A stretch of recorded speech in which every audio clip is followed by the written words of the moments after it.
మిత్రులారా, రేపు ఉక్కు నిర్వాసితులు చేపట్టిన వంట వర్క్ కార్యక్రమాన్ని కొవ్వొత్తుల జంక్షన్ దగ్గర జయప్రదం చేయాలని సిఐటిగా పూర్తిగా సంఘీభావం తెలియజేస్తుంది. ప్రధానంగా ఉక్కు నిర్వాసితులు 40 సంవత్సరాల నుంచి ఆరకాడుదారుడై ఉండి ఇప్పుడు వరకు నేటి వరకు ఉపాధి లేక 6 నంబర్కి నష్టపరిహారం ఇవ్వక ఉన్న భూములు మాకు కల్పించక అన్నమో రామచంద్ర అనేసి రేపు వంట ఓర్పు కార్యక్రమం అనేది చేయడం జరుగుతుంది. దీనికి సిఐటియు సంపూర్ణ మద్దతు తెలియజేస్తున్నాం. అలాగే ఇక్కడున్న నిర్వాసితులకి ఆధార్ కార్డు బ్లాక్ చేసి వేరే రాష్ట్రాల వారికి ఉపాధి కల్పిస్తున్నారు.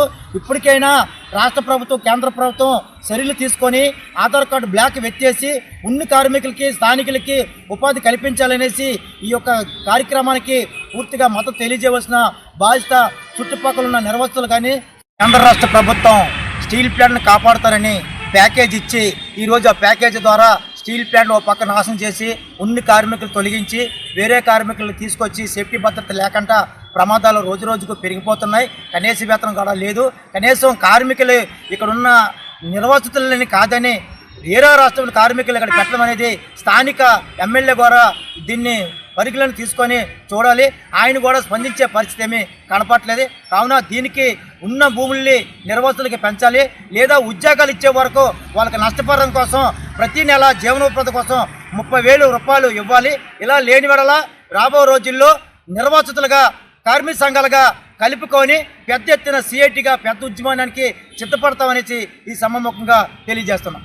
మిత్రులారా, ఈరోజు స్టీల్ ప్లాంట్లో భూములు కోల్పోయి అనేక వేల మంది ఉద్యోగాలు లేక రోడ్డున పడే పరిస్థితి అనేది ఉంది. ఏ కాంట్రాక్ట్ వర్కర్గా పనిచేసినా ఆ కాంట్రాక్ట్ వర్కర్లను కూడా తీసేయడం అనేది జరిగింది. ఆ రోజుల్లో 1100 ఎకరం 1100 చేసి తీసుకోవడం జరిగింది. ఇంటికి ఒక ఉద్యోగం ఇస్తామని చెప్పడం జరిగింది. అలాగే 107 గజాలు స్థలం అనేది ఇచ్చారు.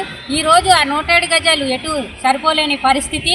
ఈ అన్ని రీత్యా ఒకటైతే పొట్ట మీద కొట్టడం అనేది ఈ బీజేపీ ప్రభుత్వం వ్యవహరిస్తుంది. కాబట్టి ఈ బీజేపీ ప్రభుత్వానికి వ్యతిరేకంగా అలాగే మా భూములు మాకు ఇవ్వాలని కానీ లేదంటే మాకు ఉద్యోగం ఇవ్వాలని కానీ మాకు నష్టపరిహారం చేయాలని మేము రేపు వంట వార్పు కార్యక్రమం అనేది పెట్టాము. దానికి సిఐటిగా అలాగే డిపి లోకల్ కార్మికులుగా మేము మద్దతు అనేది తెలియజేస్తున్నాము. ఈ కార్యక్రమాన్ని అత్యంత ప్రజలు పాల్గొని డిపిలు ఎవరైతే ఉన్నారో అందరూ కూడా కుటుంబాలతో వచ్చి జయప్రదం చేస్తారని కోరుకుంటున్నాం. మరిన్ని విశాఖ ఉక్కు RNL వార్తల కోసం మన వైజాగ్ స్టీల్ ఫ్యామిలీ యూట్యూబ్ ఛానల్లో సబ్స్క్రైబ్ అవ్వండి.